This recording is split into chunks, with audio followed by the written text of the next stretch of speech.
एक समय की बात है, एक गांव में धर्मचंद नाम का एक बहुत घमंडी और अमीर सेठ रहता था। धर्मचंद को अपनी दौलत पर बहुत अभिमान था। वो हमेशा गरीबों और जरूरतमंदों का अपमान करता था और उनकी मदद करने से मना कर देता था।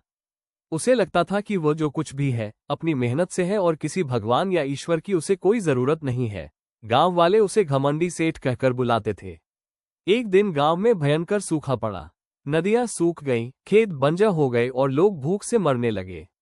गांव के मुखिया और सभी लोग धर्मचंद के पास मदद मांगने गए।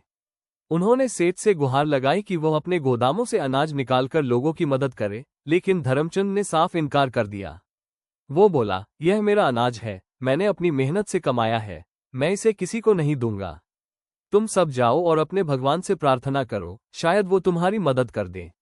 गांव वाले निराश होकर लौट आए और भगवान से प्रार्थना करने लगे। उसी रात धर्मचंद को एक सपना आया। सपने में एक दिव्य प्रकाश फैला और उसमें से एक वृद्ध व्यक्ति प्रकट हुए। उन्होंने धर्मचंद से कहा, धर्मचंद, तुम अपनी दौलत पर बहुत घमंड करते हो और जरूरतमंदों की मदद करने से इनकार करते हो। याद रखो, ये दौलत मेरी देन है और मैं इसे तुमसे वापस भी ले सकता हूँ। अगर तुमने अपनी इस बुरी आदत को नहीं सुधारा तो तुम्हें इसका भारी परिणाम भुगतना पड़ेगा।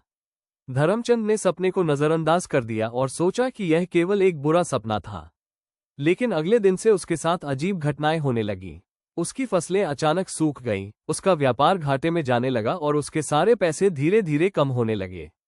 देखते ही देखते वो गरीब हो गया। उसके सारे नौकर चाकर उसे छोड़कर चले गए और अब उसके पास कुछ भी नहीं बचा था। अब धर्मचंद को अपनी गलती का एहसास हुआ। वो अकेला, भूखा और प्यासा सड़कों पर भटकने लगा। एक दिन वो एक मंदिर के सामने बैठ गया और रोने लगा। तभी उसे वही वृद्ध व्यक्ति दिखाई दिए जो उसके सपने में आए थे।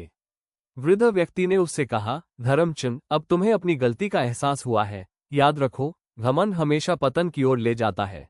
सच्चा सुख दूसरों की मदद करने और विनम्र रहने में है। धर्मचंद ने वृद्ध व्यक्ति के चरणों में गिरकर माफी मांगी और वादा किया कि वो अब कभी घमंड नहीं करेगा और हमेशा दूसरों की मदद करेगा। वृद्ध व्यक्ति मुस्कुराए और देखते ही देखते गायब हो गए। उस दिन से धर्मचंद एक बदला हुआ इंसान बन गया। उसने गांव वालों से अपने बुरे व्यवहार के लिए माफी मांगी और अपनी बची हुई थोड़ी बहुत संपत्ति को भी लोगों की भलाई में लगा दिया। धीरे धीरे गांव वालों ने उसे माफ कर दिया और उसकी मदद करने लगे। धर्मचंद ने दूसरों की मदद करके और सच्चाई के रास्ते पर चलकर एक नया जीवन शुरू किया। उसने समझ लिया था कि असली दौलत पैसों में नहीं, बल्कि अच्छे कर्मों और दूसरों के प्रति दयालुता में होती है। आशा करता हूं कि आपको ये कहानी पसंद आई होगी। ऐसी ही और कहानियां सुनने के लिए हमारे चैनल को सब्सक्राइब करें और बेल आइकॉन को दबाएं।